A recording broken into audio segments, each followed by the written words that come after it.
Hello દોસ્તો, welcome back to my YouTube channel. કેમ છો બધા? આઈ હોપ કે બધા મજામાં જશો. અને શિયાળાની ધીમી ધીમી ઠંડી સાથે બધાને ગુડ મોર્નિંગ અને જય શ્રી કૃષ્ણ અને જય માતાજી. તો આજે થોડુંક ઘરમાં સૂનું સૂનું લાગે છે, એકલું એકલું લાગે છે, કેમ કે નિત્યા છે એ નથી. ક્યાં ગઈ છે? તો કે એના મામાને ઘરે ગઈ છે. એના મમ્મી અને નિત્યા બે એના મામાને ઘરે ગયા છે. 5 દિવસ ભાભી મળવા ગયા છે. તો નિત્યાને હારે લઈને ગયા છે, એટલે ઘરમાં એકલું એકલું લાગે છે. એટલે આજે સવારે ટિફિન બનાવવાની જવાબદારી મારી હતી, નકર ભાભી હોય તો ભાભી જ બનાવે. તો આજે સવારે હું વહેલી 6 વાગે જાગી. 6 વાગે જાગી અને નાઈ ધોઈ ફ્રેશ થઈ દીવાબત્તી કરીને નીચે આવી તો મમ્મીએ થોડું ઘણું શું કહેવાય કે ટિફિનમાં મારી હેલ્પ કરી હતી. ચા બનાવી નાખી હતી અને શાક બનાવવાની તૈયારી કરતા હતા અને લોટ પણ બાંધી નાખ્યો હતો. પછી શાક મેં બનાવ્યું અને રોટલી બનાવી. પછી ભાઈઓ બધા કામે ગયા, મારા જેઠને મોટા ભાઈને. પછી નાસ્તો કર્યો. નાસ્તો કરીને થોડું ઘણું કામ જે ઘરનું હોય એ પતાવ્યું. થોડું ઘણું મમ્મીએ કર્યું, થોડું ઘણું મેં કર્યું. અને અત્યારે થોડું ઘણું હજી બાકી છે. હજી બધું કમ્પ્લીટ નથી થયું, હજી થોડું ઘણું કામ બાકી છે. પણ નિત્યા વગરનું આજે થોડું એકલું એકલું લાગે છે. પણ હવે કાંઈ વાંધો નહીં, 5 દિવસની જ વાત છે. 5 દિવસ પછી પાછી નિત્યા આવી જશે. નિત્યા હોય તો આખો દિવસ ઘરમાં શું કહેવાય ખિલખિલાટ રહે અને બધાના શું કહેવાય કે ફેસ પર સ્માઇલ રહે, કેમ કે એના નાના નાના નખરા નાટક અને જે કાંઈ એની મસ્તી છે એ જોવાની બહુ મજા આવે અને એની સાથે રમવાની પણ બહુ મજા આવે. નિત્યા અમારે અત્યારે ઘરે હોય ને તો કામમાં અમારે લેટ થઈ જાય, કેમ કે સવારમાં હારોહાર જાગી જાય એટલે પછી સવારમાં તો એ જાગે ને તરત રોવે. પેલા રોતી નહીં પણ હવે તો રોવે. અને પછી સવારમાં કોઈ વાત એ શું કહેવાય કે કામ ન કરવા દે બધાને. બધા એક જણાને તો એની હારે રહેવાનું જ તે. જો આડાઅવળા કામ કરવા મળે ને તો એ પાછી રોવા મળે. એટલે એક જણાને ફરજિયાત એની સાથે રહેવાનું, એને રમાડવાની, તો જ એને સવારમાં મેળ આવે. સવારમાં જાગી જાય પહેલા એને દૂધ પાવાનું, દૂધ પાઈને પછી એને ગલુડિયા પાસે લઈ જવાની અને પછી હું કહેવાય એની જોડે રમવાનું રમકડાથી. પછી થોડું ઘણું કામ કરવા દે, નકર કામ ન કરવા દે એટલે એની લીધેથી કામમાં મોડું થઈ જાય. પણ આજે નિત્યા નથી એટલે કામ થોડુંક વહેલું પતી જશે. હજી થોડુંક બાકી છે પણ તો એ વહેલું પતી જશે આજનું કામ. તો કાંઈ નહીં, તમે કન્ટિન્યુ બ્લોગ જોતા રહેજો. અને નિત્યા વગરનો આજે થોડુંક એકલું લાગે છે એટલે આજે ખાસ તમારી જોડે ખાસ વાત કરવાની છે. એટલે કાંઈ નહીં, કન્ટિન્યુ બ્લોગ જોતા રહેજો અને તમારા દરેક ગ્રુપમાં શેર કરજો. હેલો દોસ્તો, તો વાગી ગયા છે બપોરના 12:30 અને જમવાનું આપણે બધું કમ્પ્લીટ કરી લીધું છે. જમવાનું બધું બનાવી નાખ્યું છે. હવે ખાલી નરેશની આવવાની રાહ છે. એ આવે એટલે અમે બધા ભેગા બેસીને જમી લઈએ, કેમ કે હું ને મમ્મી એકલા છીએ એટલે એકલા શું કહેવાય કે જમવાનું એકલા ન ભાવે. એટલે એ હમણાં અડધી કલાકમાં આવે છે એટલે એ આવે પછી જમી લઈએ. ત્યાં સુધી આપણે કંઈક બીજું કામ કરીએ. આ રૂ અમે મંગાવેલું છે, આવી રીતના રૂ છે. આ પાછળથી આ રૂ કાઢવાનું, આ સિલાઈ કાઢી નાખવાની એટલે આખા પટ્ટા નીકળે રૂના. એવા જાડા પટ્ટાઈ છે અને પતલા પટ્ટાઈ છે. જો આવું આખું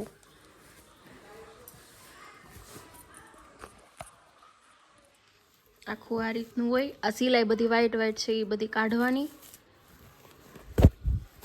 એટલે પાછળથી આખો રૂનો પટ્ટો છે એમને નીકળી જાય. આ રીતનું અમે ઘણું બધું કાઢી પણ નાખ્યું છે.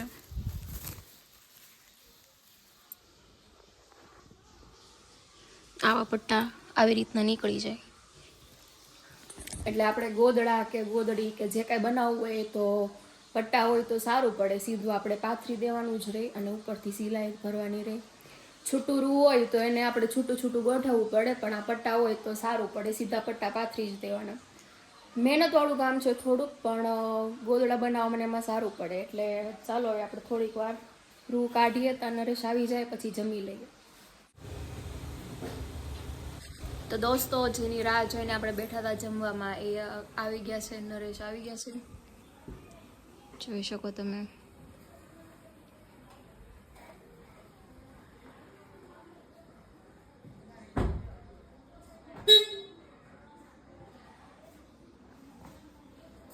આવો, વેલકમ. હા, વેલકમ. Thank you. ક્યારના રાહ જોઈ ખબર અમે. કેમ? લે કીધું તમે આવો પછી જમીએ અમે. મારી રાહ રહ્યો તો ભિખારી એ ભૂખા થોડા રહી. બટકું બટકું ખાવાનું હોય જીવનમાં. સાચી વાત છે. ક્યારની રસોઈ બની ગઈ? મેં કીધું તમારો ફોન આવ્યો પછી મેં કીધું કે પછી તો 1:30 વાગ્યો. હજી 1:30 વાગ્યો ખાલી એમ કે છે ઈ. એટલે ક્યારની ભૂખ લાગી હતી હો અમને. પછી કીધું કે હવે આવે છે તો હું ખાલી ખોટું જમી લઉં એકલા એકલા રાહ જોઈ. મેં કીધું તું કે હું મારી રાહ ન જોતા, ભૂખ લાગી હોય તો ખાઈ લેજો, પછી તમે ભિખારો તેમાં મારો કઈ વાંક છે. ને પછી સારું કહેવાય કે નહીં અમે તમારી વાટ જોઈ તો? સારું કહેવાય પણ તો પછી કહીને પછી એને પાછું ઓલું ન કરી નાખાય. બીજું ક્યાં કઈ કીધું? ખાલી એમ કીધું કે ભૂખ લાગી હતી ક્યારની એમ તો રાહ જોઈ. તો કાંઈ નહીં, હવે જમવા બેસી જાય અને જમી લઈ. બીજું તો હું બટકું ખાઈ લઈ ઊંડો. બટકું ખાવું, હુંડો ખાવું. બટકું. બટકું ખાઈ લઈએ હવે. દોસ્તો તો વાગી ગયા છે રાતના 10. જમી કાઢીને કામ કરીને ફ્રી થઈ ગયા છે અને હવે સુવાનો ટાઈમ છે. તો સુવા ટાઈમે મારે પ્રોટીન પાવડર પીવાનો છે. તો હવે ચાલો ફટાફટ પ્રોટીન પાવડર પી લઈએ.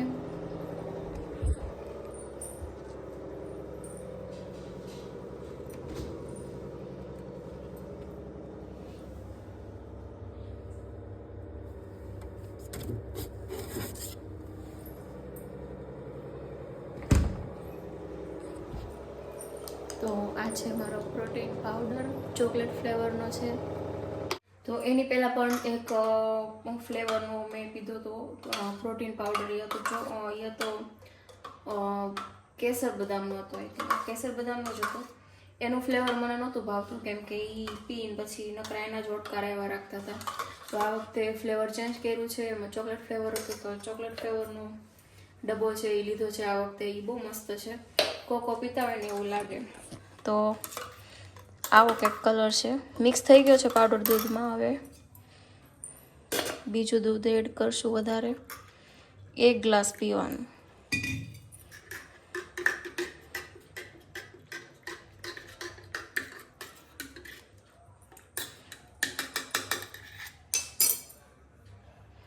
તો બની ગયો છે પ્રોટીન પાવડર, પ્રોટીન શેક. તો ચાલો પી લો ફટાફટ હવે.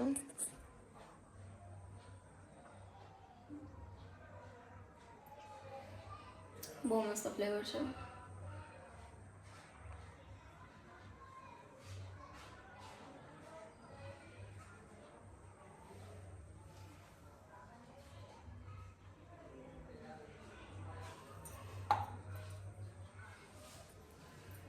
હવે ઉપર જઈ અને દવા પીવાની છે અને આપણે ઘણીક વાર ભગવદ્ ગીતા હું વાંચું છું સુવા ટાઈમે. અને આપણે સુવા ટાઈમે પેલું શું કહેવાય કે વિષ્ણુ પુરાણ છે, કૃષ્ણ લીલા છે, રામાયણ છે, એવું પણ જોઉં છું. તો ઉપર જઈ અને એ પણ કરવાનું છે. તો તમે કન્ટિન્યુ બ્લોગમાં બને રહેજો. બ્લોગ હજી આપણો એન્ડ નથી થવાનો. બ્લોગ હજી એન્ડ થવાની વાર છે, ત્યાં સુધી બ્લોગમાં બન્યા રહેજો. તો પ્રોટીન પાવડર પીને હું આવી ગઈ છું ઉપર રૂમમાં અને હવે નાઇટ ડ્રેસ પહેરી અને હવે સૂવાનો ટાઈમ થઈ ગયો છે. તો હવે સૂઈ જશું. તમે પણ વહેલા સૂઈ જાઓ કેમ કે ઠંડી બહુ છે બહાર. તો તમે પણ ધાબળા ગોદડા ઓઢીને સૂઈ જાઓ ફટાફટ, એટલે ઠંડી ન લાગે. નકર ઠંડી લાગી જશે પાછી. તો કાંઈ નહીં, હવે સૂઈ જાય બધે. આજના દિવસ માટે બસ આટલું જ. કાલ આપણે ફરીવાર નવા દિવસના નવા વ્લોગ સાથે મળીશું. ત્યાં સુધી બાય બાય, ગુડ નાઇટ, જય શ્રી કૃષ્ણ, જય માતાજી.